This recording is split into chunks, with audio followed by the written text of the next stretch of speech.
Welcome everyone to the November 6th meeting of the Issaquah City Council Planning, Development, and Environment Committee meeting. I am here tonight with Council President Walsh and Councilmember Hall, and I am Councilmember Hunt. On the agenda this evening, we have one regular business item. And before we do that, we will have a public comment. I will check in if there are any members of the public that are wishing to comment on this item. All right, great. Then, and are there any members of the public also online that might wish to comment? Okay, then I will read some guidelines. Public comments are an important part of the public process. We take them seriously and factor them into the decisions we make.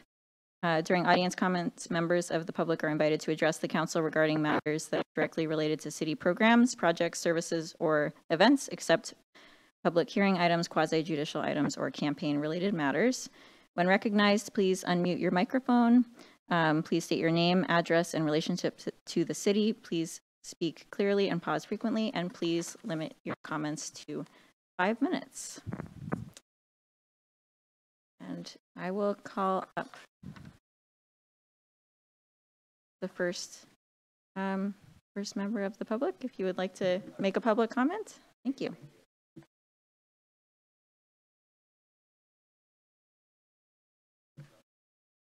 No, you need to press the button. Yeah, sorry, there's a button in the middle. Yes, perfect. How about Thank now? you. Okay, thank you.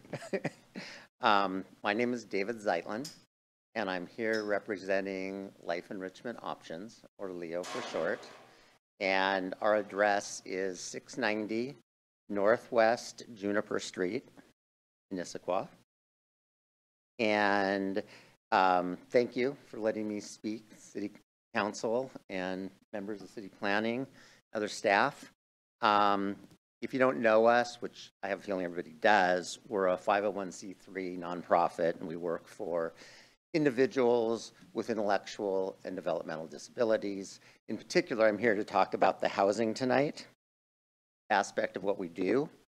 And as you well know, Leo and the city share a lot of the same goals, to break down barriers for low-income housing, in our case, especially for the IDD population.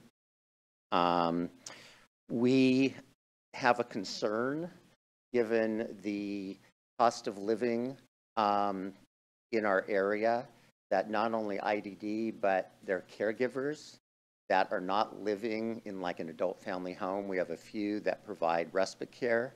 They have to drive quite a distance. So we are looking for ways to overcome some of the hurdles.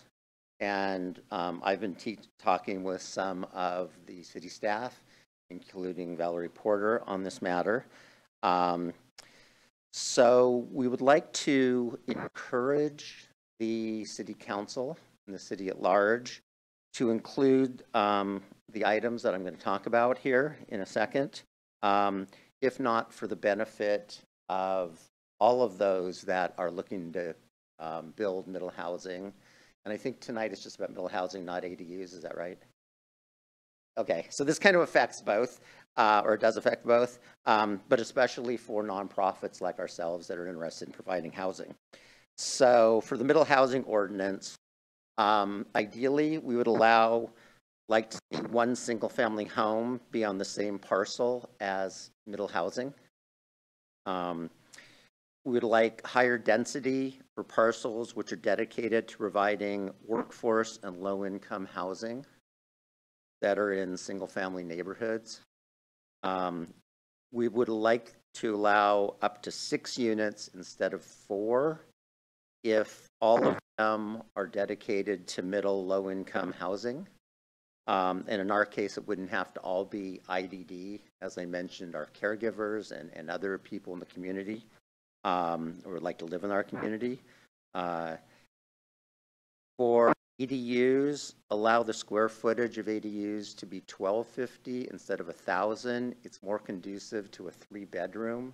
It's a little bit tight. You can do it in 1,000 square feet, but that is tight. So 1,250 would be, for us anyways, in our population we serve.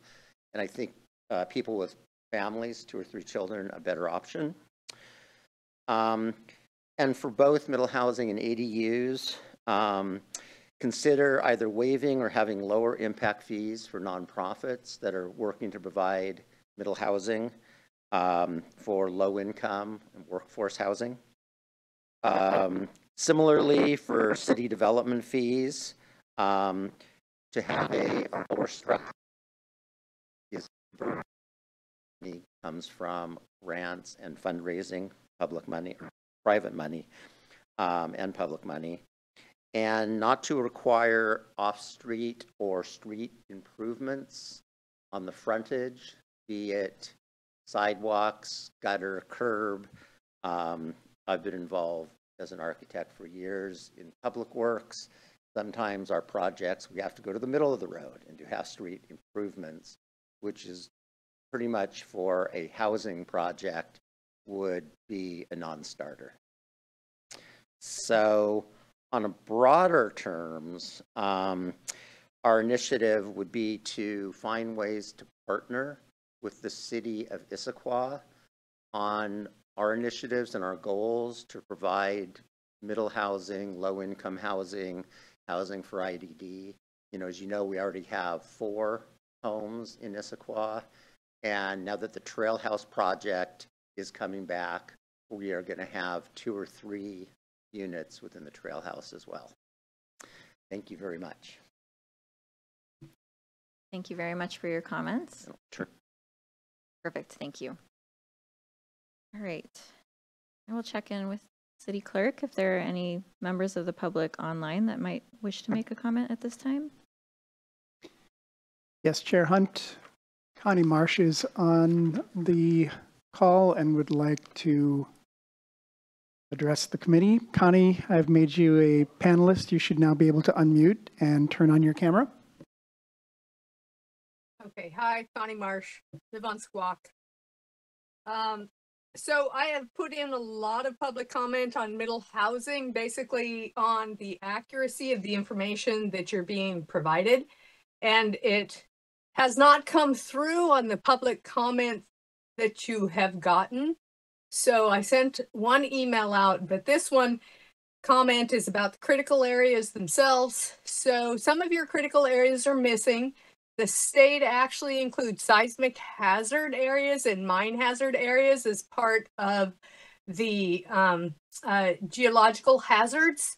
And neither of those are included on your maps. So you are actually not getting accurate mapping and coverage. For example, pretty much all of South Cove is seismic hazard area. Now this has a couple of issues because we've got insurance, and you guys have been watching the city's insurance go up. But when you're basically on the earthquake fault, you do have to consider the viability of single-family housing having to build to earthquake standard, which they didn't have to do when they built South Cove. And South Cove rocks and rolls in an earthquake. I don't know if you've been over there in an earthquake, but it like is something else again. The other thing that's missing is the state saying that homeowners associations who have rules within them that say that it is single family housing only is also exempt. Now the city doesn't know where these places are. So scroll forward to, I am a person living in the city of Issaquah, and I see that, wow, there is a potential for me to build more units on my parcel. And then you're going, well, how do I know whether it's possible? And what you end up with is this whole series of studies and requirements, because most of the city is in critical areas or overlaid with homeowners associations. So what this means is then the city staff also has to do a heck of a lot of work in order to try to process these items. If you basically say, well, you know, we're just going to say all the development is possible in these critical areas where we allow it now. And I think it's going to be a beast. I haven't really landed on what the right answer should be, but I think you should be starting with the correct baseline information. When I was looking at Talus, it also looks like the deep-seated landslide hazard map that is not in the city mapping that caused all of our Talus landslides is not included on this mapping because that is a slightly different map. And so before you make anything, you need to start with the correct information. And I've said this like 85 times already to people, but this is the first time you may have heard it because it's not included in the public comment. So start with good information and you might get a better result in the end, especially because so much of Issaquah was built with no critical area rules because it was built before critical areas existed. Thank you. Thank you, Connie. All right, City Clerk, is there anyone else online that might wish to make public comment at this time? Chair Hunt, that is it for online attendees. Okay, thank you very much. Then we will move on from public comment. We heard about critical areas, HOA exemptions, as well as life enrichment options and a number of issues around making sure that we have low income options for folks. So with that, we will move to approval of the minutes. We have minutes from the October 1st, 2024 meeting of this committee. Do you have any corrections or issues? Then I move to approve the minutes. If you agree, please say aye. Aye. Aye. Okay, they're approved. And then we'll go to our one and only item of this evening, which is COM 0070, Title 18 Update, Middle Housing Regulations. And this will be presented by Valerie Porter, Associate Planner. Welcome, Valerie. Thank you and good evening.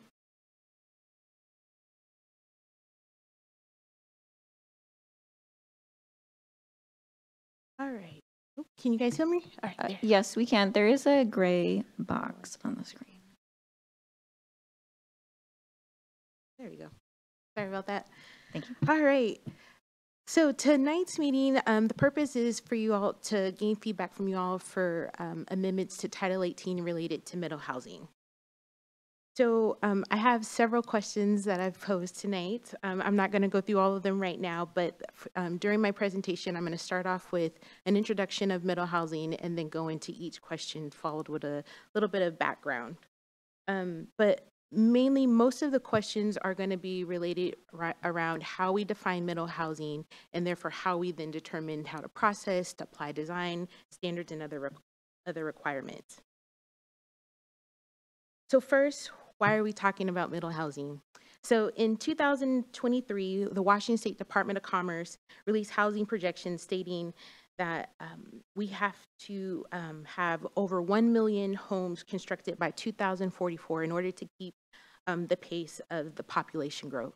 That same year, they passed House Bill 1110, and that was intended to increase housing options traditionally dedicated to single-family detached homes in an effort to promote more housing. So what is middle housing? I know this term keeps getting thrown around. People are questioning what it is. Some people also probably heard missing middle or missing middle housing. And basically what this is describing is a range of housing. Over years, there's been a lot of detached single-family homes and large-scale multifamily homes, but nothing in the middle, hence the term middle housing. So middle housing are buildings that are compatible in scale, form, and character with single-family homes and consist of 2 or more units. The important concept about middle housing is that there's multi-unit buildings that are at the same scale as single-family homes. This idea is illustrated here on the slide with the same building but multiple units throughout the same building. And although there may be additional units with middle housing, these homes are still required to apply by the building setbacks, lot coverage, the same requirements as a single-family home. So with carefully written design standards, and development standards, middle housing types can fit seamlessly within existing low-density homes with detached single-family homes. So here's some examples of middle housing. So middle housing includes duplexes, triplexes, fourplexes, cottage housing, and these are considered small-scale middle housing. Then there's fiveplexes, sixplex, which is medium middle housing, and then there's cottage apartments and townhomes. And these two kind of fall between medium and large-scale middle housing, depending on the number of units. 7 is kind of considered the large, and then they're typically taller, so 3 to 4 stories. It's also worth mentioning that middle housing is not a new concept for Issaquah. We actually have a lot of great examples throughout Issaquah, mostly in Old Town, Issaquah Highlands, as well as the Issaquah Valley neighborhood. So state legislation requires Issaquah to process middle housing applications the same as detached single-family homes. And we can only require administrative review. So today, let's say a 10,000 square foot townhome comes in for an application. That project would likely trigger a public hearing and a review with the Development Commission. But with this new legislation, we can only do administrative review, and administrative review are reviews that are approved by the Community Planning and Development Director or their designee. So I would be the designee, but we cannot require a public hearing. The other requirement for House Bill 1110 is density requirements, and this is determined by a city's population. Based off of our population, Issaquah falls into tier 2. There's actually 3 tiers. So the city is required to allow 2 dwelling units on 1 lot in all residentially zoned lots. And it's worth noting that a detached single-family structure, single-family home does not count as middle housing. So if someone wanted to, they had a single-family home, decide that they want to construct another single-family home in their backyard, that wouldn't be allowed. They would have to construct middle housing in order to utilize the increased density. The other requirement is that lots that are within a quarter-mile walking distance of a major transit stop, or if 1 or more units is committed to being in affordable housing, the city must allow 4 dwelling units on 1 lot. Here I've mapped out a couple of locations of major transit stops, and these are the transit centers. So the one on SR 900 and the other in the Highlands. And so these green bubbles would represent or show the lots that would be required, the city would be required to allow 4 dwelling units on. Another requirement is how a lot is able to achieve the density. So the city is required to allow 6 of the 9 middle housing building types in single family zones. On the slide, I've highlighted the 6 types that the city is proposing or the administration is proposing to allow. Those are duplex, triplex, fourplex, cottage housing, stack flats, and townhomes. House Bill 1110 also addresses parking. So for lots that are within a quarter-mile or half-mile walking distance of a major transit stop, the city cannot require parking. For lots that are 6,000 square feet or smaller, we can require 1 on-site parking stall per unit. And for lots greater than 6,000, we can allow 2 on-site parking stalls. So in addition to addressing House Bill 1110, this project will also be addressing House Bill 1337, which is for accessory dwelling units. This bill was intended to ease the construction for ADUs and expand housing options. This bill requires Issaquah to review accessory dwelling units the same way as the primary home. We also must allow 2 accessory dwelling units on 1 lot with a primary structure in a variety of configurations. And so that could be 2 detached ADUs, 1 detached ADU with 1 attached to the primary home, variety of configurations. We must allow it. The bill also requires that the city must allow the independent sale of that ADU from the primary home and can no longer require the property owner to live on site. So with all of these new changes. Can I interrupt you for a Yes. question on the last slide? There was a question in public comment about ADUs being up to a larger size. So is the requirement that that number be up to 1,000, or could we potentially choose a higher number and that's the lower level of the requirement? We can choose a higher number. 1,000 square feet maximum is our current requirement. Okay. So we need to have. Oh, that's the current requirement, not under the new HB 11. Yeah, the new regulation states that we cannot go lower than 1,000. Okay, thank you. So, so how will this impact Issaquah? So there's some concerns that with these new regulations, the neighborhoods are going to change. Well, neighborhoods are meant to change over time as the community needs evolve. So that's going to happen. But the administration does not anticipate neighborhoods to change overnight. We do believe that it's going to be incremental change that will happen likely over 5 to 10 years. And although there is this increase in density and more housing options, based off of the regulations, the current regulations, we're anticipating more ADUs and duplexes, nothing bigger than that. So with the addition of these new building types, middle housing projects are required to comply with all applicable codes that are in place. So that's your tree code, your critical area codes, your zoning standards. And the administration is not proposing to make any changes to the current development standards. So middle housing will have to apply with what is currently in place today. And it's also worth noting that many of the single-family homes currently in the existing single-family lots are a lot smaller than the zoning standards allow for. So these new homes that are going to be constructed are likely going to be a lot taller than what it is today. So I'm also sharing a project timeline. So this project started in February 2024, and since then, staff has been trying to engage the public and gain feedback. So in August, staff had a middle housing workshop.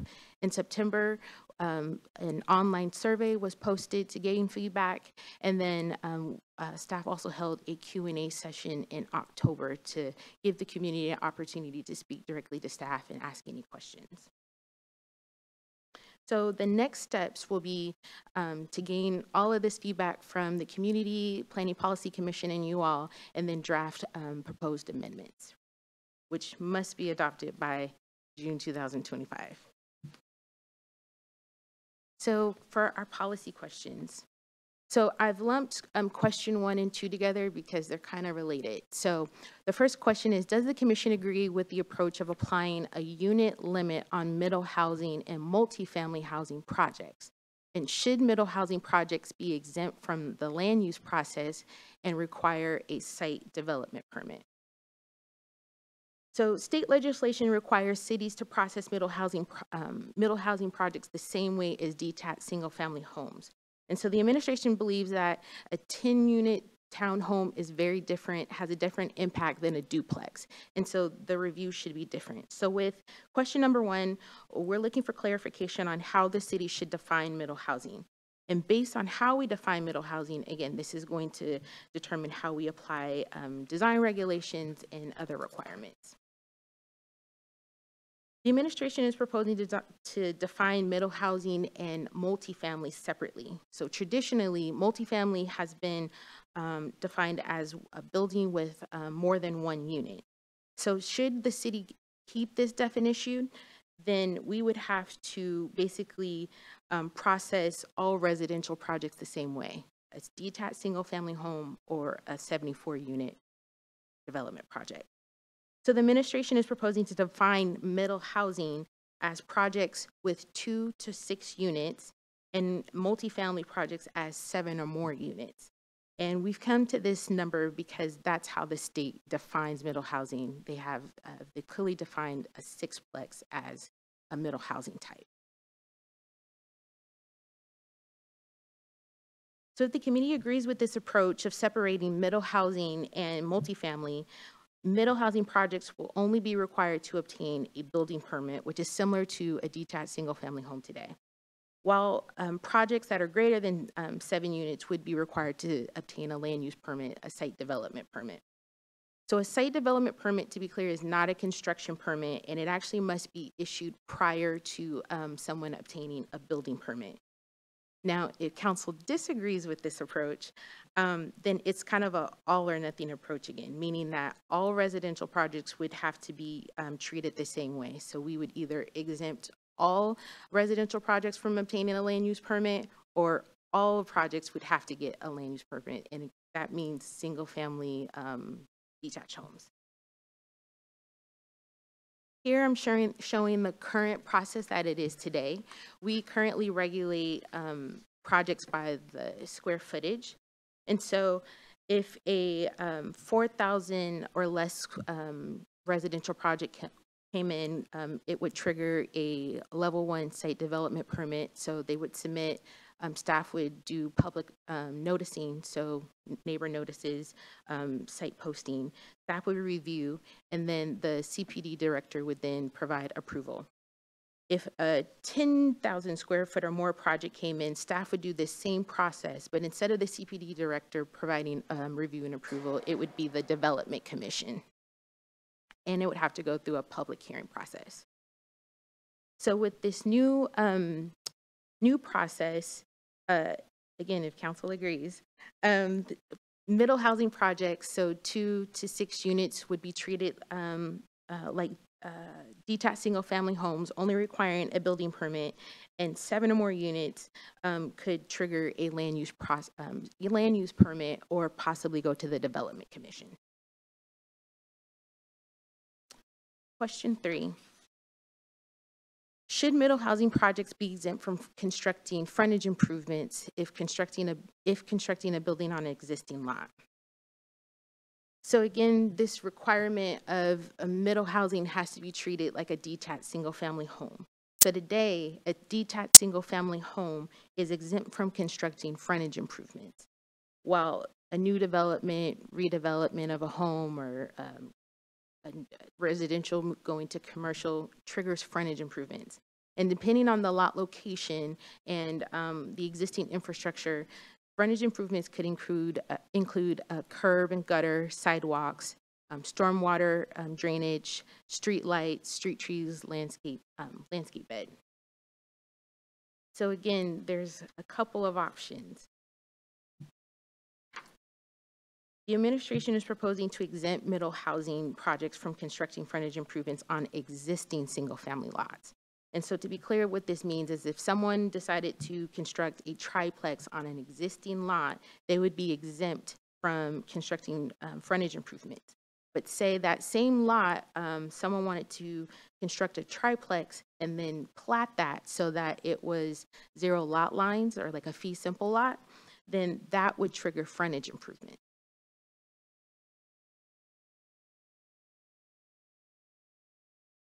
Fourth question, should the city allow ADUs Sorry, could we maybe go back and get, Yeah. could you repeat, I think that, Yes. maybe you could repeat this one again. Thank you. Yes. So if someone were to construct a triplex on a lot today, so demolish the existing single family home and build a triplex, they would not be required to do any of these frontage improvements, curb, gutter, sidewalk, anything. But if someone were to build a triplex and plat it so that each lot is sitting, or each unit is sitting on its own lot, so that would be 3 new lots, that would trigger frontage improvements. And that's how it is today, is that if someone were to subdivide a lot, short plat or long plat, it triggers frontage improvements.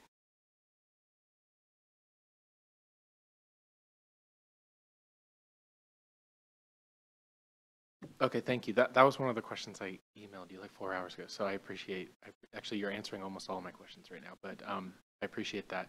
I guess then I'm struggling to understand why someone would do that. Then if it causes, like say a developer builds the triplex and then does want to subdivide the lot, now they're on the hook for frontage improvements. Why would it be in their benefit to subdivide at that point? Oh, could you then sell the lots individually? I answered my own question. Okay, thank you. Thank you. No, thank you. All right. Oh, sorry. Move on to question number 4. Okay. So should the city allow ADUs to be used to achieve lot density? So House Bill 1330, I'm going to back up and say House Bill 1337 and 1110 do not work well together. So you kind of have to look at them separately. But House Bill 1337 requires the city to allow 2 ADUs on one lot. House Bill 1110 allows ADUs to be counted towards lot density, but it does not consider an ADU to be a middle housing type. So cities do have the option to allow ADUs to count towards lot density. So today, 1 ADU is allowed with 1 primary home, and it does not count towards lot density. So to better understand the situation, I have a scenario, which is this image here. So here we have what was a single-family home that has been converted into a duplex. So the question at hand is, should this lot be allowed to construct 2 ADUs and it not count towards lot density, resulting in 4 units on 1 lot? Or should the ADU count towards lot density, basically resulting in just having an ADU? And let me back up one more step and say, because of the middle housing regulations, we are bumping up zoning to allow for 2 dwelling units on 1 lot. So we are only required to allow for 2 units, meaning just a duplex.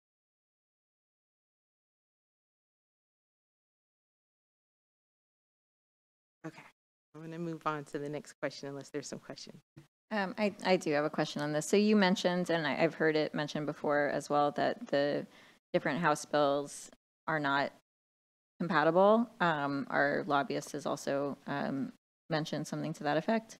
And so do you know, or is there any discussion about if the legislature might make changes to it that would then impact if we adopted certain regulations with an interpretation?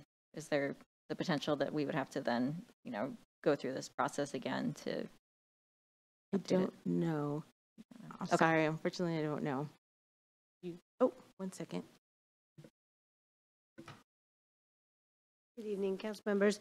We're not aware of this coming up again. There's guidance from Department of Commerce on the interplay between the 2 bills and how the city should interpret it. There was debate between the Association of Washington Cities and Department of Commerce whether how to interpret both. I think the way we are, so this is a discretion and a policy question for you all to determine. By allowing, the question I think where we align with Commerce guidance is just because you can have 2 ADUs doesn't mean you've met your middle housing requirements by density. So the cities have to allow duplexes.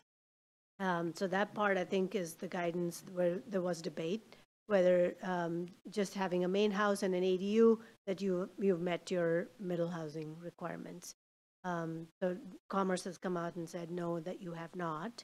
But all the cities have to do is to allow the duplex, and you've met the requirements of both bills.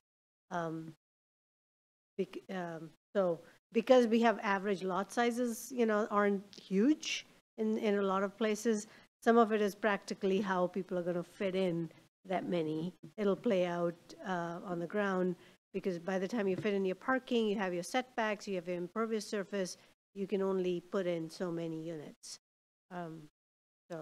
But it's a policy question for us to determine whether we need. Okay, thank you. Okay, we're almost there. Question 5. Should the city continue to apply the critical area code to housing in single-family areas as it is today, and allow development of middle housing, or not allow lots with critical areas that currently allow construction from developing middle housing. So here I have a slide of City of Issaquah kind of showing some of the critical areas. The public comment was correct that not all of the critical areas are shown just because it depends. So whenever someone comes in for an application, we review it on a lot by lot basis, because depending on what the critical areas are, they may be considered exempt, or they may have setbacks that can be reduced. There's a lot of factors. So House Bill 1110 allows portions of lots that are encumbered by critical areas to be exempt from middle housing regulations. The administration is proposing middle housing regulations to be treated the same way that they are today, and allow development of development if the critical area code allows it. So an example of this would be seismic hazard areas or mitigated coal mine hazard areas. So what that basically means is that the code would allow development in seismic hazard areas or a mitigated coal mine hazard area, just as long as it complies with code, meaning if there's some mitigation measures, or but it would allow it.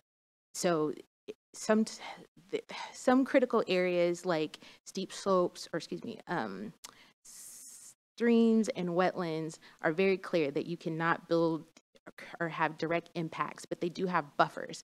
And so it's very clear that you cannot develop in those areas. But with seismic hazard areas, you can build in those areas just as long as you have like pilings, or you build super durable home.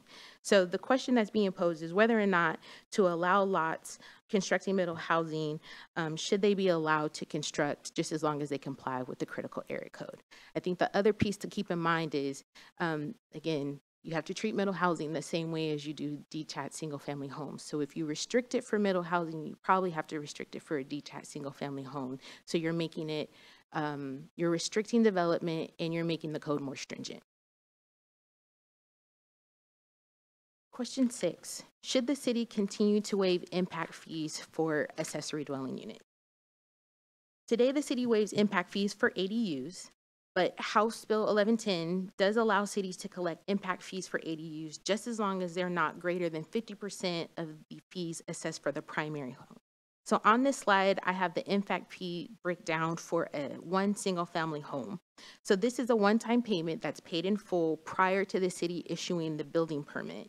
And at the bottom is the total fee that an ADU would have to pay, which is in addition to permit fees and construction costs. And then just to go a little step further to give further context, today the city has, we know of, 82 ADUs.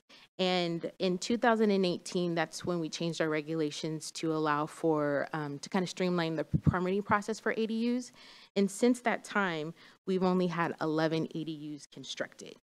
So again, the question at hand is whether or not the city should continue to waive impact fees. I threw in one last question, which is, are there other changes that the staff should consider? And that concludes my presentation. Thank you very much. All right, we will do our questions and then public comment and then our comments. So Council President Walsh, you have a question? Thanks. Oh, I have a bunch. You know that. So help me understand. I know based on, and I'll get all of the House bills wrong, but I know based on one of the House bills, we had to choose 6 out of 9 possible types of housing. And so of those, one of them is a 4-plex. How does that work if we're also saying that the max on most lots that aren't either affordable or within a quarter mile of transit only allow 2 units? So one There are some lots throughout single-family zones that are large enough to have more than 2 units. And so the administration is proposing to keep the maximum lot density, but just implement a minimum. So bump up those lots who only have, or who are only allowed 1 to 2. Second, we have to allow this option in the event that they can build it. And so you're right, many of the single-family lots in single-family zones will not be able to build a fourplex or a triplex, but we have to allow it should they be allowed to, if they have that density to allow. Okay, so my understanding was that level of density would only be allowed if there was affordable housing or within transit, but you just mentioned something about lot size. How does that play in? There are some large lots, like say in the single family small lot. I think the minimum lot size is 30, well, doesn't matter. But there are some larger lots that allow for, say, 3 or 4 units. So say C-res, or it's a zone, a zoning. And that, because that lot is, say, 18 acres, they can have 4 units today. And so if they wanted to, they could build a cottage housing or a fourplex on that lot. I still don't understand that. Is it related to what was allowed when it was single family and then it's created maximize? Yep. All of this stuff is I know. complex, but as an example, if your minimum lot size is, say, 6,000 square feet, and you've got 60,000 square foot lot, more than an acre, not that it exists common, but it can, hypothetically. So in that case, you could build 10 units just from a strictly unit density standpoint. You'll comply with how many dwelling units per acre you can have. So in a 60,000 square foot lot, you're allowed to build 10 units because you're still in compliance with the density. So then the city has the option to say, if you allow maximum of fourplex or sixplex, 6 of them can be attached and 4 of them can be attached, but a total of 10 could be potentially built on a 60,000 square foot lot. Okay, so it's because of whatever pre-existing Size of the lot. Yeah. Yeah, it's just based on size of the lot.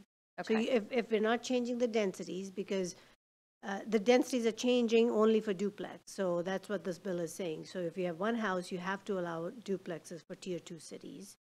So the densities will go up, they'll double the densities of whatever then that zone the density is, but you don't have to quadruple the density if you're not within those affordable housing or transit stations, close to the transit stations. Okay. However, if you meet the density, you can go higher than duplexes because you have a larger lot. Okay. It would only play out for larger lots that you would get more than fourplex. Okay. Valerie, you had mentioned something a moment ago about minimum density. Yes, so it's speaking to the point that we have to allow 2 dwelling units on 1 lot. So in order to comply with that, the administration is proposing to implement a minimum lot density because we already have a max.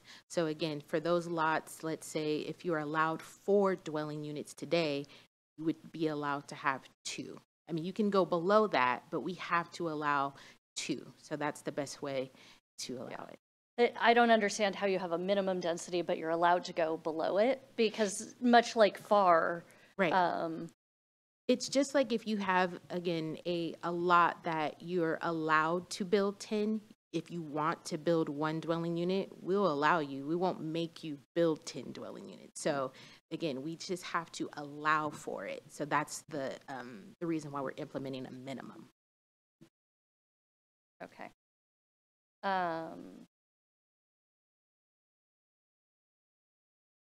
Wait, I'm sorry, I didn't Councilmember get that Hall. either. Maybe it's just the use of the word minimum. Yeah. is it minimum like we know it to be, like everyone who has a 2 minimum on their lot now has to, it feels like now you have to have 2 units on Right. that lot, but is it really just, instead of minimum, more like the allowable? Yes, let's change it to allowable. Yes. We're allowing 2 units on a lot. Yes. Oh, okay. So, and that's how we would express it in the code, not necessarily as a minimum, right? Right. Okay. Yeah, it's the option for the property owner. If they want to, they can. If they want to build one single-family home, they can. Yeah, there's no minimum you have to have this much density. Yep. And then there was a lot in the topic about how you aren't allowed to treat middle housing differently than single-family housing. Is that just related to permit requirements, or is it basically everything? Everything. So then any of the policy decisions we're making are basically have to be considered for single family as well. So if we allow, or if we require frontage improvements like planning policy said we should, that would mean that single family homes would also have to do frontage improvements. That's correct. Okay. Was PPC aware of that? Yeah, well, I guess I wanted to clarify. So they couldn't quite come to a decision. I think they Okay. were a little split, and they did not like the way that middle housing was being defined. They felt like that 6-unit threshold was a little bit too much. And so, yes, they were aware of it, but they couldn't quite give a definitive answer on. Yeah. So that was another one of my questions is, could we, rather than defining middle housing as 2 to 6 units and multifamily as 7+, could we change the definition and say middle housing is 2 to 4 units, or actually, quite honestly, what I would say is 1 to 4 units, because if that streamlines the idea, there is no more single family concept. And then define multifamily as 5+. So the state does not consider a detached single-family home as middle housing, so we can't do that. Okay. And then the reason why the administration chose 6 is, again, because of how the state defines middle housing. They define it as duplex, triplex, fourplex, fiveplex, and sixplex. So that's that. They kind of established the threshold. But for we it. could change it to 4-plex, 2 to 4-plex, Yeah, and for our purposes of a multifamily. But beyond that. then we wouldn't be compliant with the state's definition. Yeah, but we're not using the model ordinance.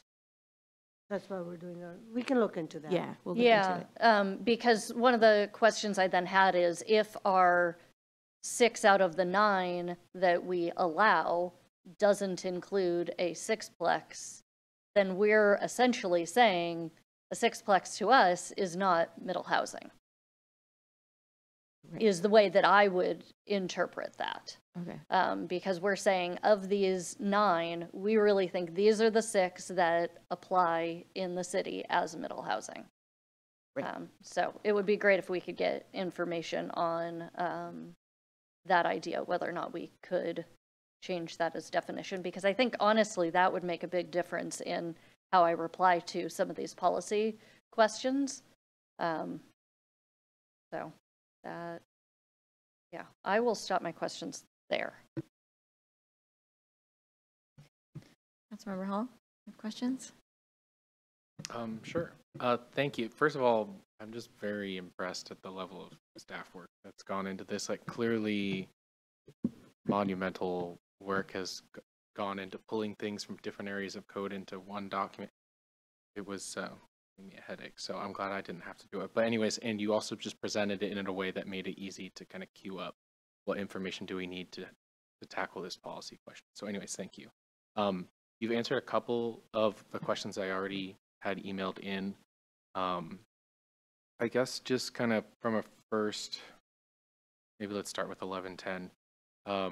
since we were just talking about kind of a little bit distinguishing between middle housing and multifamily housing, did we consider not making kind of that delineation and just considering them all the same in terms of review? And did we kind of think through pros and cons associated with that? Could you speak to that? Yeah, we thought about pros and cons, and I think the big one was, again, a 74 unit townhome development is not the same as a duplex. And so just allowing them to have building permits and not go through a public process, we felt like, those larger projects needed a public process, because community members would be surprised to wake up one day and someone's now building a 100 unit development next to them.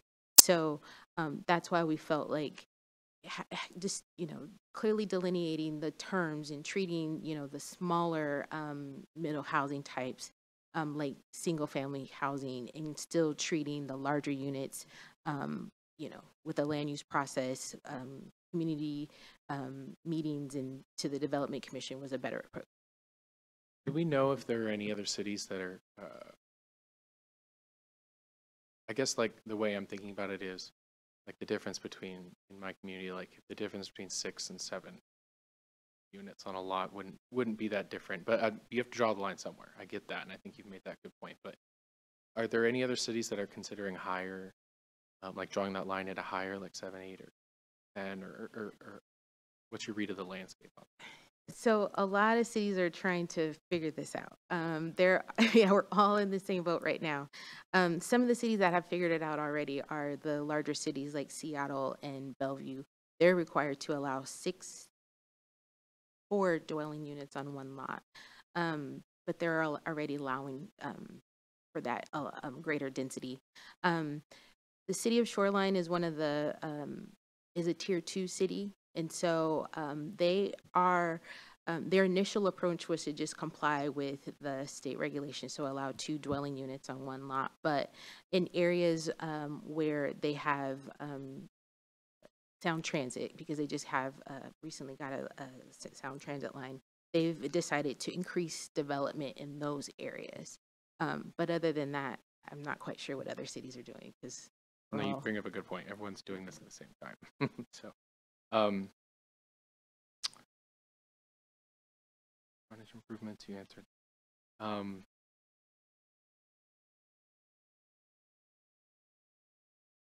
guess this is kind of similar. So for for 1110, for the permitted uses, for whether, like the policy question was whether or not to consider ADUs as part of the lot density, achieving lot density. I guess I just want to think through a little bit more of what the concern would be if we didn't consider them as part of achieving lot density. So you had that example in the memo of you're a quarter mile from or a half mile from transit center or a major transit stop, you can build up to 4, but then also 2 ADUs. The difference there would be either having 5 units on the property or 6, right? So yeah, 4 units versus 6. Oh, yeah, 4 versus 6. Okay. So you would, you could do that. I think you wanted to kind of know some of the pros and cons to that. So Sure, yeah. the pros would be additional housing units on a lot. The cons would be, Is it just that it would be out of character with the rest of the? it could possibly be, yeah, having more homes. Now, with these additional units, they are still required to comply with single family standards, but there are some exceptions for accessory dwelling units. Like accessory dwelling units can be constructed in the rear setback, depending on if there's an alley. So then there's some wiggle room. But the other piece to that is that we do have development standards that, like I said, that they have to comply with. But then we also are, I feel like, a unique city where we have a ton of critical areas. And we still have parking requirements and infrastructure. So that does start to limit your buildable area. Naturally, part of the buildable area is already being limited. It's almost like every example we pull out wouldn't necessarily ever apply to any single lot in the city, right? Because there's so many individual things that are happening at once. Was this the story you're telling us? Okay, got it. Yeah. Well, then that was effective. Well done. talked about critical areas. Okay, looking at 1337, so the ADU bill. I had the same question as was brought up during public comment about how we have a maximum of 1,000 unit ADU size. Just wondering, when we wrote this, what was kind of the value of putting that number associated with an ADU, and what does the administration think about removing any kind of size limitation there, recognizing that we are already in compliance with the state. They just say we can't go below 1,000, but what about the thought of letting the market decide kind of how big it should be given the constraints of the lot? Unfortunately, I wasn't able to dive deep into the ordinance for 2018 that for the accessory dwelling units, but I kind of remember that the number, the 1,000 square feet, was determined by neighboring cities. So I did a quick Google search, and a lot of the other neighboring cities are around 1,000 square feet. So Kent, Renton, and Sammamish allow 1,000 square feet for ADUs. Bellevue allows between 300 and 800. Kirkland allows 1,200, and Redmond allows 15. So I think we looked at everything, and that's how we determined our number. Yeah, from what I recall, there was a lot of public outreach during the ADU legislation. It was before our time here, my time here, and so we can look into what formed the basis for that, but it was based on debates and discussions with the community. And just to add to that, I think we should definitely have a number, a threshold, because then you started getting to what's an accessory dwelling unit and what's a cottage. And so a cottage is a detached home. It's considered middle housing, but how do you start to determine what's the difference if someone comes in saying that it's an ADU when really it looks like a cottage? So we should definitely have a threshold, but increasing it would be fine. So from the 2018 conversations, one thing I remember about that was that we had a lot of discussion about daylit basements and the whole bottom floor of certain a certain fairly common single-family home construction, especially in certain neighborhoods like Squawk, to try to make sure that the number that we chose would allow for that to be an ADU if people wanted to convert their lower floor into an ADU. And we didn't, my recollection is we didn't ever feel like we necessarily got the right number for that, but I do remember there was a lot of discussion about should it be higher. And if that number isn't high enough to include that particular construction type or option, there was concern about that. Okay, so I'm hearing in the region there's a range. That's a good policy conversation for committee and council to have, but there should definitely be a number associated with it, because then you start to get into gray lines on whether it's a cottage or an ADU. Okay. By that, thank you. So for the parking parts for the ADU bill for 1337, it said, I just noticed in the memo there were differences. So the change said exempt for ADUs within a quarter mile of a major transit stop, but I thought earlier in the memo it said something about if it was within half a mile. So could you clarify, is it quarter or half on that one? So for lots that are within a half-mile walking distance of a major transit stop, the city cannot require parking, and that's for ADUs as well as middle housing. If a lot is within a quarter-mile walking distance, we must allow 4 dwelling units on one lot. So if it doesn't say that, then I apologize, that's an error. So parking is related to half-mile walking distance. Okay, perfect, thank you.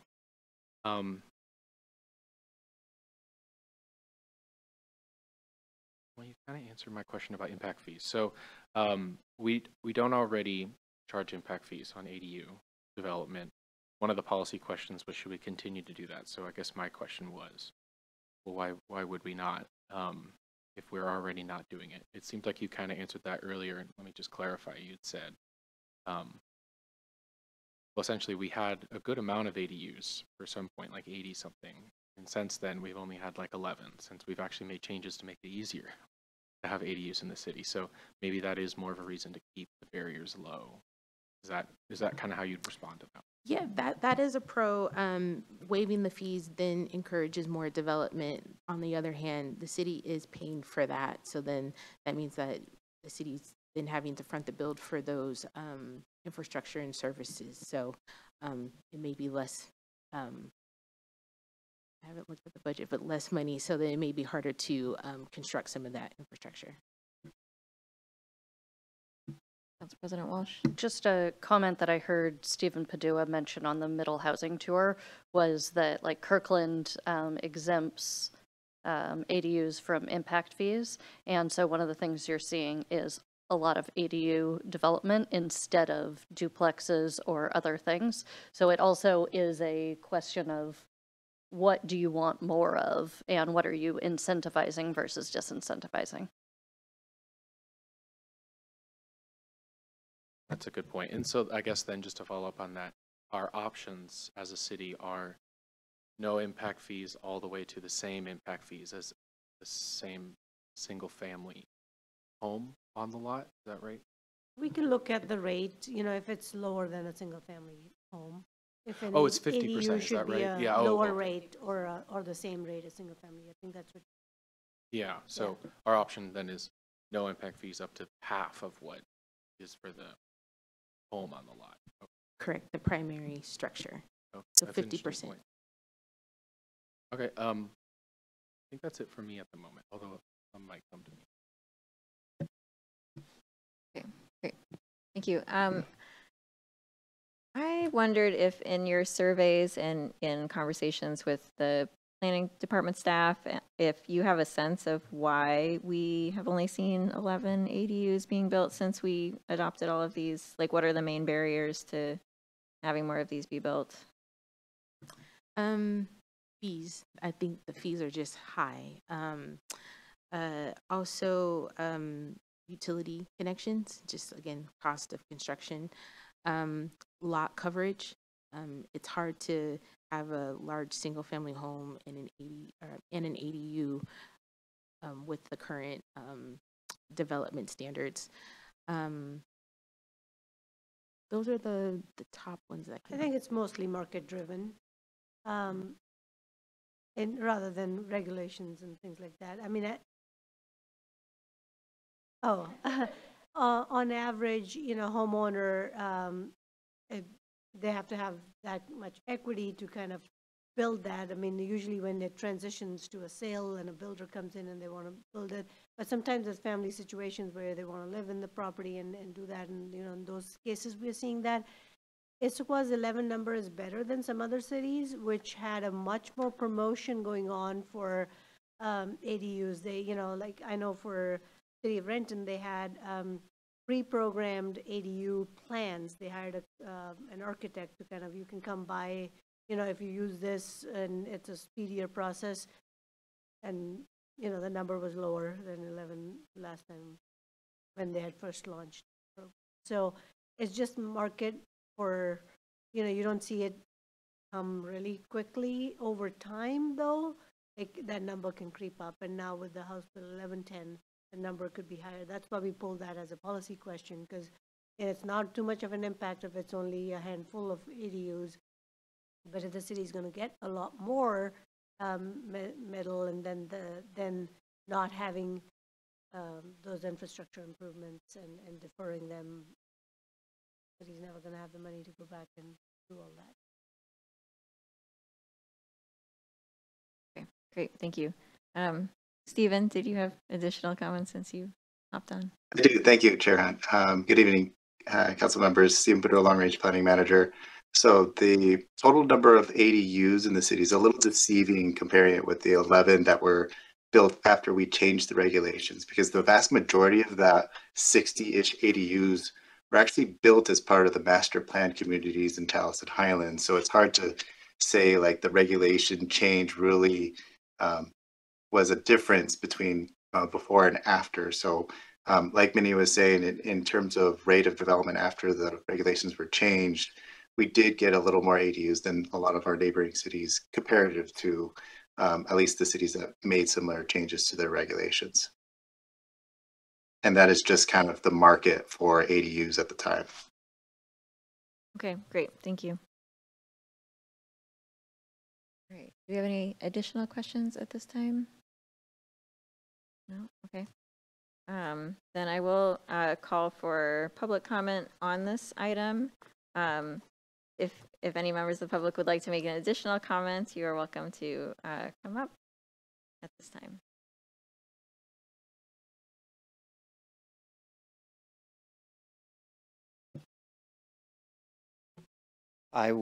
This is David Zeitlin, for the record. I would just add on to what they're talking about, putting my hat on not only as a representative of Leo, but just a homeowner. With the advent of, with the ADUs, with the state regulations, understand it, not having to occupy the primary home, now rent it out, and with the advent of being able to sell the ADU. Is that correct, Valerie? Yes. That could incentivize homeowners right there, because if you can build an ADU in this market and then sell it for twice of what, I'm just throwing something out there, that could be a big incentive for building them. Thank you very much. I'll check in with City Clerk if there's anyone online that would like to make a comment specific to this item. Chair Hunt, we have no virtual attendees at this Okay. time. All right. Then we'll move to comments on these items. And I think, Valerie, if you could put the questions up so we can have the questions, I think that would help us structure our comments. Thank you very much.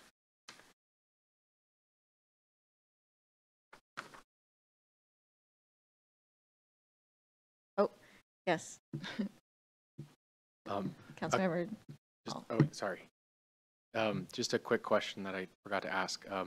I didn't even think about HOAs until it came up in public comment. Is that one of those things, kind of like critical areas, where we're just having to analyze on an individual basis if there's a exemption to be made? That's correct. At this time, the staff or the city does not collect that information. So the onus would actually be on the property owner. We've kind of thrown around a couple of ideas of, which is kind of similar to Talus and Issaquah Highlands, which is whenever they come in for a project, they're required to get or provide ARC approval. So it would be something similar where if someone came in wanting to construct an ADU or middle housing, they would have to get approval or an affidavit or something like that.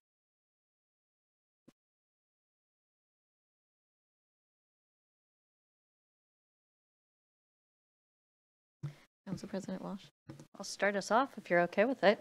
So first of all, Valerie, knowing that I went on the middle housing tour, that was phenomenal as a way to visualize so much of this and recognize all of the really fine middle housing that we have already in the city, but also so many of those that would not be allowed to be built today. And so I think as I go into this, I'm thinking about what are the barriers that we can lessen that would make it so that something that was previously allowed to be built and fits within the scale of a neighborhood would again be allowed. So that's kind of the approach that I'm coming to this. I think the other thing going on that tour helped me see, and I think your visual with, you know, the three houses showing one is a single family, one is a duplex, one is a quadplex, showing that they have basically the same form and that they fit within a neighborhood. That makes me think about all of the potential regulations should fit within that idea. So if something looks like a single family house and fits into a neighborhood that is mostly single family houses, then I think we should treat it accordingly. So as I wrote down in my notes, I think for me that includes critical areas. That includes the land use process. That includes probably a lack of size limits, though I'll asterisk that with another idea. And that includes not having any frontage update requirements. So from my perspective, if the choice is either have all of those things required for a single family so that you can do it for middle housing, or get rid of them for middle housing and single family, that would be my preference. The other thing that I know is because we've got these dueling state laws, but from my perspective, ADUs were really just a stepping stone to help us conceptualize the idea of middle housing being neighborhood appropriate. It's something that is palatable and something that people can see working in their neighborhoods. But now, if you're going to allow 2 ADUs, in my mind, that's just very similar to cottage housing. So generally, I think ADUs should be part of the unit requirement. And I would generally say that impact fees shouldn't be waived because we wouldn't waive it for cottage housing. But I think that's a conversation to have. And I would say if the difference between ADUs and cottage housing is size, then I could understand. So if there is a size limit on the ADUs, I could understand having the impact fees waived. But I do want the size limit to be larger because this isn't the first time that we've heard about that. We also heard about it with someone who wanted to have care for a family member and wanted to have a second bedroom because that was required from the home health. So I do think 1,200, 1,250, something around there should be allowed. So those are some of my main concepts. The other thing I will say, and it's probably going out on a limb here, but after going on the middle housing tour, I can really see how a fourplex fits into a neighborhood. And so really looking at that, I have a hard time saying we should go through this full process and only allow 2 units. I think that if the lot size is large enough to deal with a fourplex, or if the developer is willing to have small enough units to fit a fourplex in where a twoplex or a single family would be allowed, then I think that should be allowed. I think I agree with PPC that a 6plex and 6 unit is a different scale. But generally, I think we should consider allowing 4 units on all lots, not just those close to transit or affordable. Now, I love the idea of trying to incentivize the affordable housing. So if there's a way that we could do that and allow 6plexes, that would be something I would be interested in doing, or allowing additional ADUs. I would be interested if there was a way to get that done. But my first and foremost goal is to make something that fits the neighborhoods and increases supply. And so I would be very interested in exploring that as an idea. And then I've got a whole other set of questions around what remains to limit our middle housing development, but I'm going to pause on that and start there.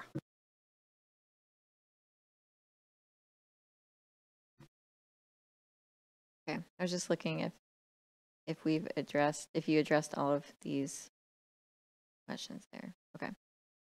Okay, great. I am largely in agreement. I have not yet gone on the middle housing tour, but I have lived in Issaquah and you know, experienced fourplexes fitting in beautifully with their neighborhood and in Issaquah, and we do have a lot of middle housing, as has been pointed out, sort of scattered throughout our neighborhoods.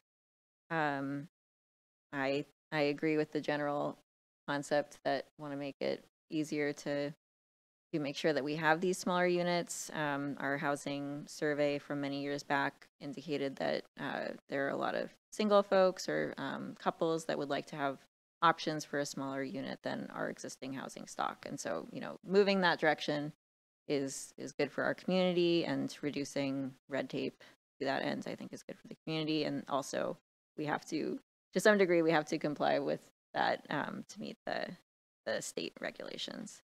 I also agree with increasing the size of the accessory dwelling unit. I think the 1,250 square foot seems about right. As I mentioned, we did have a lot of conversation about what was the right level when this was discussed back in 2018, and really wanting to make sure that it was a number that that worked for folks. And it seems like it's maybe something that we could toy with to try to make sure that we have a little bit more ADUs, since we are seeing more than some of our neighboring cities, but we're not seeing a huge number of ADUs being built. And yeah, and then I think the other thing is this is all slow. You know, the change that will come about from these regulations is slow. We're seeing some ADUs being built, but not very many. If we make a change, we will see, I think, a small change, and all of this will take time. So I would like to keep that in mind too. I think we can make some changes here, and it will take a fair amount of time for the market to catch up and for there to be these houses built. And so to that end, I think we should try to make the changes up front to get the housing supply that we want. And I'll just mention too, I agree with the constructing the frontage, because I think that's an additional barrier to having this middle housing be built. All right, those are my comments on these three. Councilmember Hall? Oh, I see. We're just doing the first three. Yeah, I think for the most part, also haven't heard anything that I disagree with. I don't know if I'm ready to, throw my stake in the ground that 4 units is the right number yet, but I think it's definitely worthy of consideration. At the end of the day, it's two additional units, and it's completely driven by the market. So if the market wants to build that, seems like that's a benefit to the community. So again, I'm interested in having that conversation. It's not something I want to rule out. For the ADU size, I also wanted to say, I think it should, I completely agree. I think it should be more than 1,000.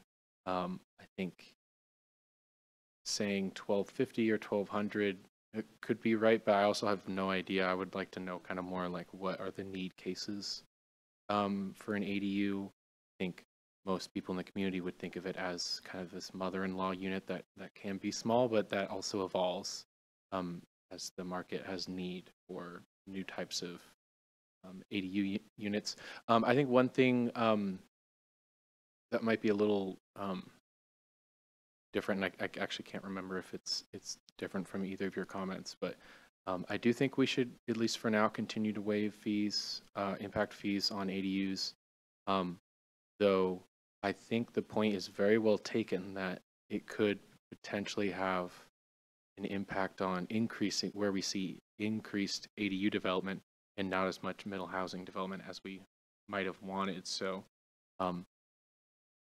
with this and with pretty much everything, it probably is a good idea to have some sort of check-in point, be able to analyze the policy and the use cases of what's been happening in terms of implementation out in the community, and then say, do we need to adjust? But I think as of this point, ADU is still kind of an attractive option that then might make other people consider middle housing elsewhere in the city. So I still think that there's value in having as few barriers to ADU development as possible. Comment there, but I've forgotten it.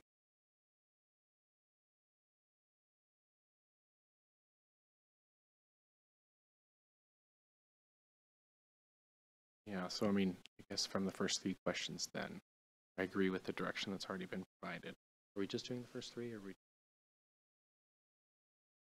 I think we've done the first 3 plus some comments on the next ones, but we've at least covered the first 3. Maybe could we go to the next questions? Thank you.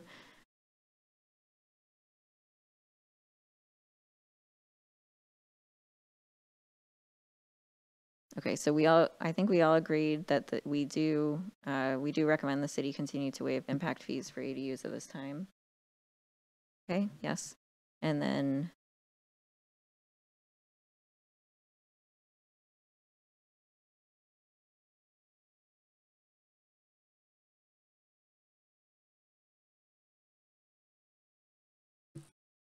go ahead.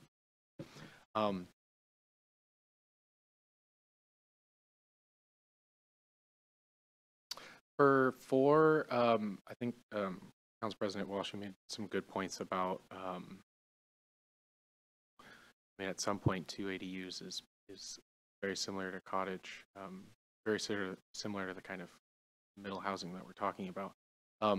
I don't necessarily know how to feel about this, although I'm kind of leaning towards not including it to achieve lot density, so that if the market wants to, and the community want to have more units on the lot, we shouldn't necessarily be preventing that. I don't know if I'm necessarily completely rolled on that one, but I guess for now, where my thinking is that it shouldn't necessarily be used to achieve the lot density requirements. For the critical area, I think it needs to be the same as single family housing.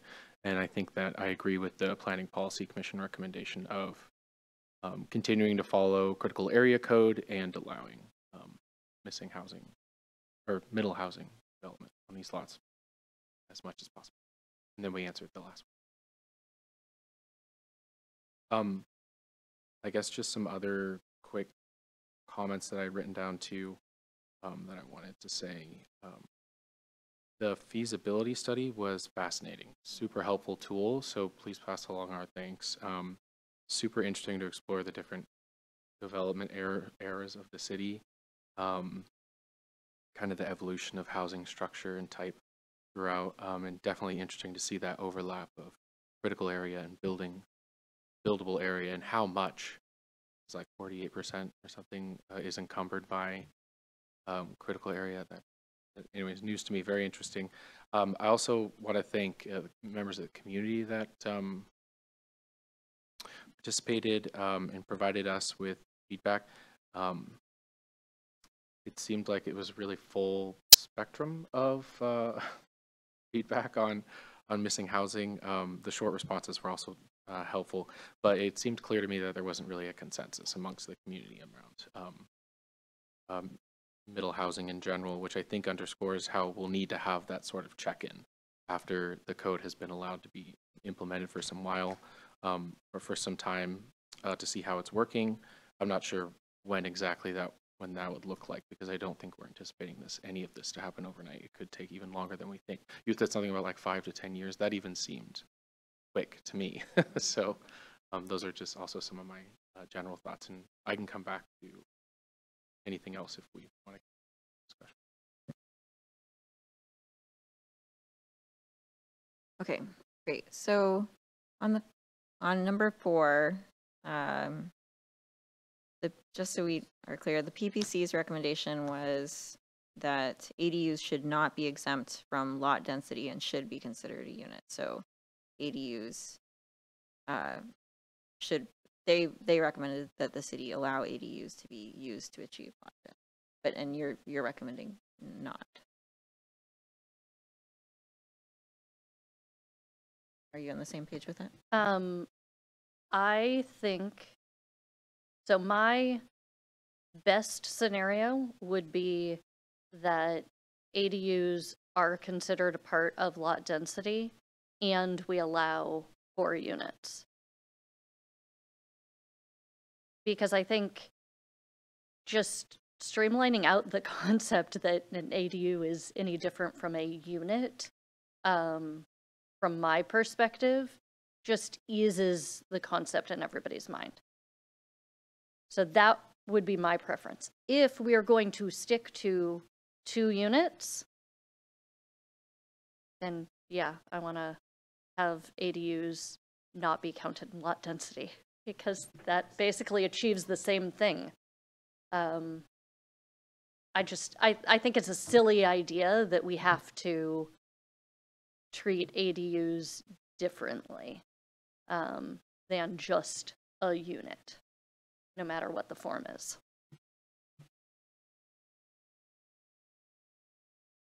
I think I'm a little confused. So that would be considering, that would include them in the lot density calculation then. Yeah, so my preference would be to allow 4 units on a lot. Whether that gets accomplished by saying you can have 4 units on a lot and ADUs count as one of those 4, or we're saying you can have 2 units on a lot and ADUs don't count, so you could really have 4. Okay, but the 4 is counting the 2 ADUs in your calculations. In the first one, yeah, the 4 would count ADUs as part of it. Okay, I'm gonna check in if that is a workable kind of scenario from the planning perspective. I mean, so under the allow 4 is going above and beyond what the state bill is. If that's where the policy consensus is to go above and allow more density, then yes, that concept can work. The ADUs have a maximum size limit, so which is nice because otherwise you get larger lot homes, which doesn't solve your affordability issue either. Not necessarily that ADUs will solve the housing problem, because some cities have seen those are turning into short-term rentals. And so there's that aspect of it. So there's no one size fits all. It's really, we're happy to provide pros and cons of both the options. You know, if you want to consider, this is what the bill requires us to do, is just allow the middle housing of 2 units per lot. The ability of the ADUs is an option for the community to consider, whether you want to count it or you don't. That's why we presented it that way. There's no right or wrong. I think to some extent it's hypothetical, because the size of the lot will really determine how many you can fit in after you take the parking into consideration. So, but we can analyze whatever you want us to present. Okay, yeah, I think the main message is we want to be supportive of having missing middle housing types, and we want to have the flexibility to allow the market to put the types of missing middle housing on the appropriate lot size. Is that right? Yeah, and I guess I would say if we have a scenario where we're saying, okay, 2 units are allowed on any lot, ADUs don't count as a unit, and so you can really end up with that 4 scenario, we're in a worse situation as a community, because then we're almost, if a parcel would allow for that many units, we're always going to get that scenario, which those don't have impact fees. But I honestly think if somebody has the money, I guess I would say, or the ability to build 4 units, that should you know, if they're not providing affordable housing, that they should have to pay the impact fees. Yeah, that's why some of these are intertwined, because the impact fees could, incentivize one versus the other issue. The other practical aspects of this in Issaquah are really on-street parking. You don't have much in certain neighborhoods, and you have topography constraints and a stream thing, and you can't be really be expanding your roads.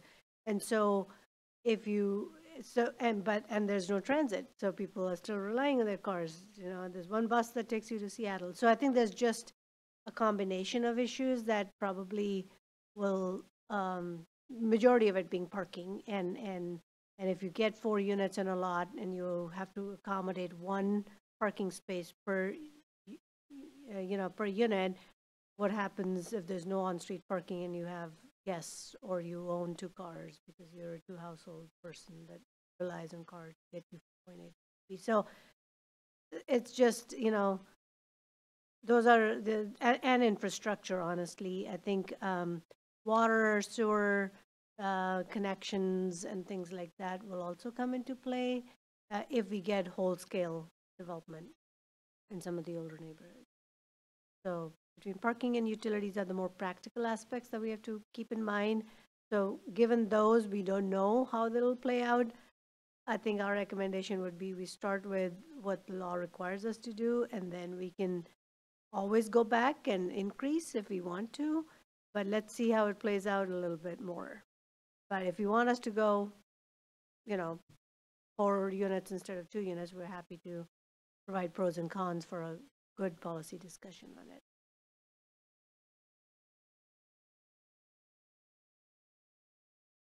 Okay. Do we want to have an analysis of that with pros and cons? I mean, I think it's certainly fine. Yes, though I would also say that in some ways the middle housing tour gave me some of that.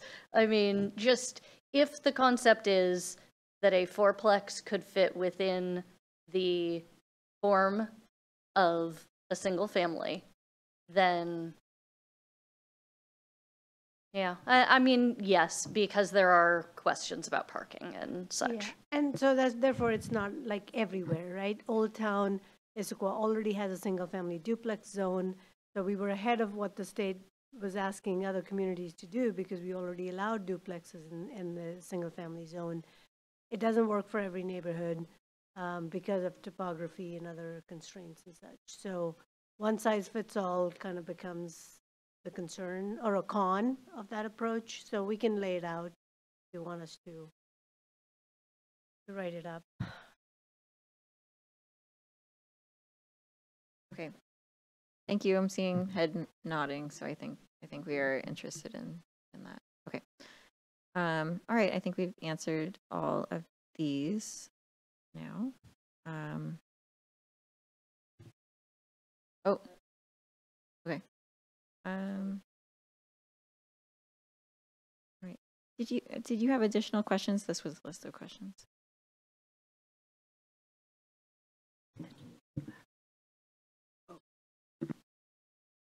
No, these are all the questions. There was just one question. The last question was, were there additional items that you wanted us to explore? Okay, great. Thank you. All right. Council President Walsh. Yeah. So that was one of the things that I kind of noted down is,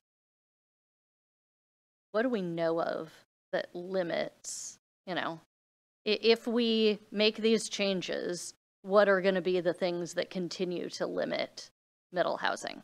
So I think that commentary about, well, impervious surface and water recharge requirements, I know that's a big study. It's a big piece. But honestly, if we're still saying that 50% of a lot has to be impervious surface in certain areas, that's going to be the biggest limiter. So I would really ask that, we create a bike barn, as we did with Title 18, over what are the other things that we know of that are limiting factors? You know, whether that's setbacks or lot size, or some of the things that I noted down during this conversation was utility connection fees, pre-approved plans, and short-term rental regulations. So making sure that we're getting the most out of this, I think would be really important. So I would love to know what the planning staff, since you guys do this every day, feels like the limits are. And obviously some of it's going to be related to being able to get capital and, you know, other things that maybe are out of our hands as city policymakers, but are important to know and recognize what the limits are and what the levers are. The other thing I would say is I want to be very cognizant of parking and the impact on residents. When I looked through the survey, that was the biggest concern that was brought up. And so, yes, the state has all of these requirements, but I didn't see any policy questions in here about how should we handle parking? You know, should we require it as, you know, on an alley if it exists, or, you know, any of those other questions. I know during the middle housing tour, you had mentioned something about driveway lengths. And so either having a requirement that it be 4 feet so that somebody doesn't stick out into the right of way, or 18 feet so that a full car can be in the driveway. So I would want to make sure that we really are thoughtful on what that is, both in balancing, you know, if we require parking, that in some ways on a unit means we value housing for cars more than housing for people in some ways. But we also have to recognize that we do live in a community that basically requires a car to get to places. So I would want to make sure that that's front and center in some of our conversations on this. And I didn't see that as much in this, just presenting here's what the state requirement is, but not giving us options for how we can make this the best for our residents. So that would be important for me. Those are kind of the notes I had down. So, yeah.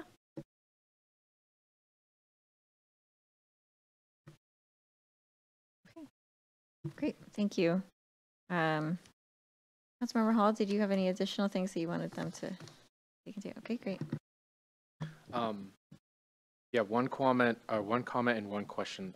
I was actually thinking of the same thing. The last question was, are there any changes staff should consider? My question was, are there any changes we should consider based on your experience? So I also recognize we got to get this done by June 2025, right? So Director Dhaliwal, I take to heart kind of what you said. Maybe we do what the state has required us to do first, and we have conversations about where we can go above and beyond with more depth. I did want to ask one question around, would there be staff capacity as part of this conversation to kind of generate that at least list of buckets of kind of areas where we could have more conversation, like some of the things Council President Walsh was just talking about, so we could decide as a committee whether or not to like add things to the whiteboard or view things up to either consider as part of this or very soon afterwards. If the answer is no, I understand, just because there's a lot going on, but maybe we try to have that conversation after sometime in Q3 2025 or something like that. Like, okay, now we've done this. Here are the other opportunities where we could go further. And when do you want to have that conversation, counselors? So I guess that's kind of one of my questions I want to leave you with. The other was around next steps. So it seemed like PPC. So staff is going to go off now with all this somewhat contradictory but good feedback from council and draft the actual code language, right? and then it's going to go to Planning Policy Commission, and I'm assuming a public hearing at Planning Policy before coming back to hopefully this committee. I was wondering how many touches we might have with it at committee before it goes to the full council, or if we've thought that far yet. You would get one more touch, and it would be after the public hearing for the Planning Policy Commission. So I guess then my question is, do you think there would be any value in maybe us having a touch before the Planning Policy Commission hearing? But because there are at least one or two things where we've provided feedback that was a little different than Planning Policy Commission, and I would hate to have it go through the process, have the public hearing, and then come to council where we say, actually, maybe we should make some tweaks. I know technically we can, although it always just makes me feel kind of weird that we're doing this after a public hearing. So maybe then I guess my feedback here might just be if we could have some sort of even informational touch before the PPC public hearing, that would be awesome.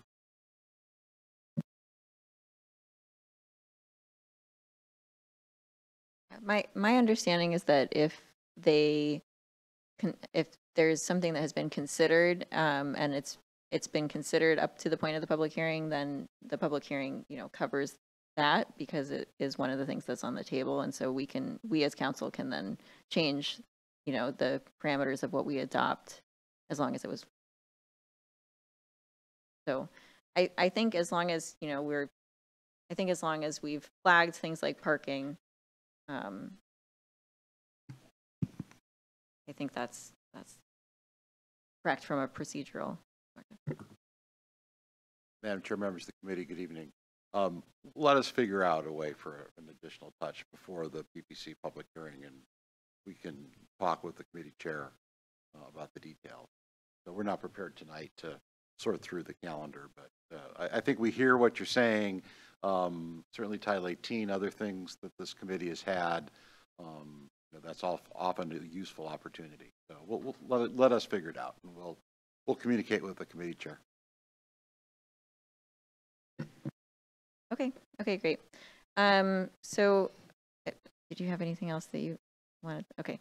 The one other thing, actually two things that I thought should be considered. One is the amount of staff time. It would seem to me that if we are including these missing middle housing types into the same process as single family, that's good from the staff perspective. There's a process that they follow for multiple types of units, so it's streamlined.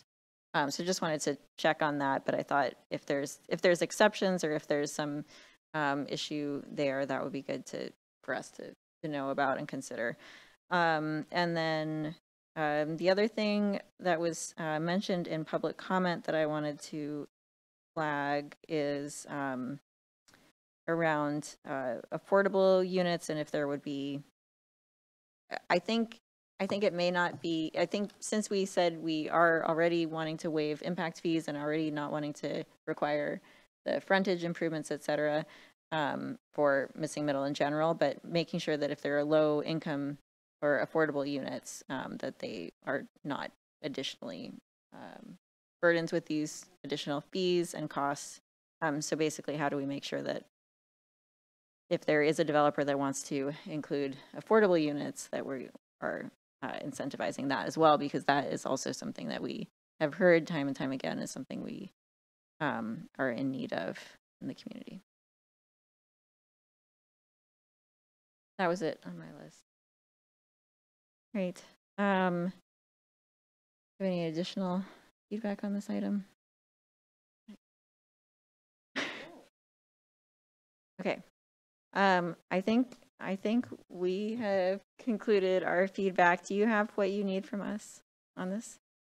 So let me just quickly summarize. So we want to make sure we capture. I took notes, and so, but in terms of the 6 questions, applying the unit limit on middle housing and multifamily, I think that one was sort of a lot of discussion, but generally in support of, or not in support of having the unit density. Is that where we landed on that? I think we are potentially in favor of it being 4. Counted, you would count an ADU towards lot density. So if a lot was allowed 4, there only be allowed 4, no additional more. Let's make sure that we are talking the same thing. So what I'm hearing you all to go above and beyond, at least, not full consensus, more information needed perhaps, but what this question is getting at is, do you want to keep the ADUs separate and just allow what the bare minimum is? You're not in support of that.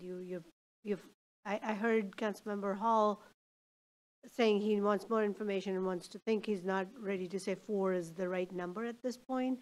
I heard Councilmember Walsh say you're more interested in allowing 4, regardless whether it's ADU or not. And then Councilmember Hunt supports that.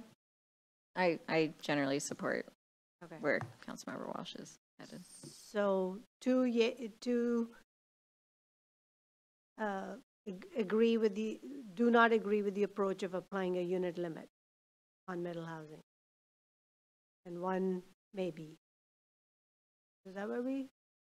Sorry, just a clarifying. So I thought the unit limit question was about like the delineation between what's considered middle housing and multifamily housing. So like, Okay, yeah, that one we debated whether it's 6 or 4 is the break point. Okay, I'm mixing the other question. and I think for the first question, we're all in agreement that Yeah, that's 6. I went to the number 4, I think, Okay. in my summary. Correct, you're right. The first one, I think there's general consensus on drawing the limit at 4 versus 6. There was a discussion about, because the model ordinance says 6, but there was debate about whether we should put it at 4, because that's what we allow. And I would say, for me, the difference between 4 and 6, that 6 to me seems more like a developer coming in. And we weren't picking that as one of the middle housing types. Yeah, is what I remember you exactly. saying. So the only way you would be able to get 6 in this scenario would be with affordable housing? Yeah. Oh, more buying lots. multiple lots and putting it together, yeah. Man, you just confused it so much more. No, so we'll go with the definition to be 4 for middle housing. Anything more than 4 is multifamily, and therefore will trigger frontage improvements, will not get waiver from fees and such, because it becomes a larger thing. And for process, it'll go to Development Commission. Anything more than, okay, sounds good. Land use process. Sorry, I think we're Yeah, not sorry. No, sure. I didn't have any problem with the 6 as Okay. the delineation personally. For that first question, I thought that was pretty straightforward. So It was trying to solve other problems with the future questions, which was frontage improvements. Do we want to waive frontage improvements with 6 units or keep it to 4? oh, I Because see we where you're can't going treat with them that. differently. Middle housing and single-family homes have to be treated the same. So if we define middle housing to be 6, then a 6-plex doesn't have to do frontage improvement. On the same lot. Okay. right. I think part of this is also is there going to be a market for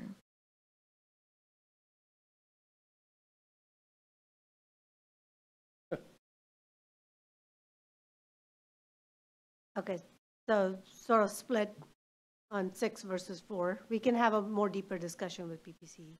But the PPC recommendation was 6, right? no. I think staff Oh, they wanted, staff was 6. They said we were just maybe that's taking a what the little much. guidance from Commerce definition was and proposing that. So there's no right or wrong here. Yeah, PPC was in the same situation where they could not definitively say 6 was the number. Take that one. Can't definitively say. 6 is. So more discussion with PPC on 4 versus 6 is where we landed today. Is this fair? And what I would say is having the discussion as it relates to, we've got 6 middle housing types that we've allowed. that doesn't include a sixplex. So where would a sixplex come into play? What would be the scenario that would allow a sixplex? And then have that conversation about, do we think about that as middle housing or multifamily?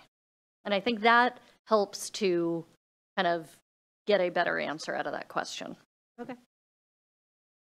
The process, I think we talked about that. I think we have good understanding. Frontage, we talked about ADUs and lot density. Now, we are not full consensus, but on that one. Critical area code, sounds like there's consensus, just treat them like single family. And waiving the impact fees is continue to do that, but be cognizant of and monitor it and come back and see, and maybe potentially look at what the fees might be for single family versus ADU half, quarter. And I would say the piece of that makes a difference for me is an ADU has a size limitation. And so I guess I can be okay. And the difference between a 50% waived fee and 100% waived fee isn't that big for the city, but it's very big for a user. So, yeah. Okay. And then for our last question, what else should we study or come back with? I heard creating a sidebar note, whiteboard, whatever we want to call it, as these conversations occur, things we may need to monitor, come back and revisit, and things of that nature. We talked about the 4 versus 6, more discussion about that. ADU size going up to 1250, increasing the size, but having a good basis of what that upper size limit is going to be. That's sort of, and stuff. Yep. And then I think parking and affordability. Correct. Sounds good. Okay, are we, anything else that we have? Okay, great, thank you. Thank you for that summary. That was also helpful to hear back. Great, so that was our only item. Do we have any announcements? No? Okay.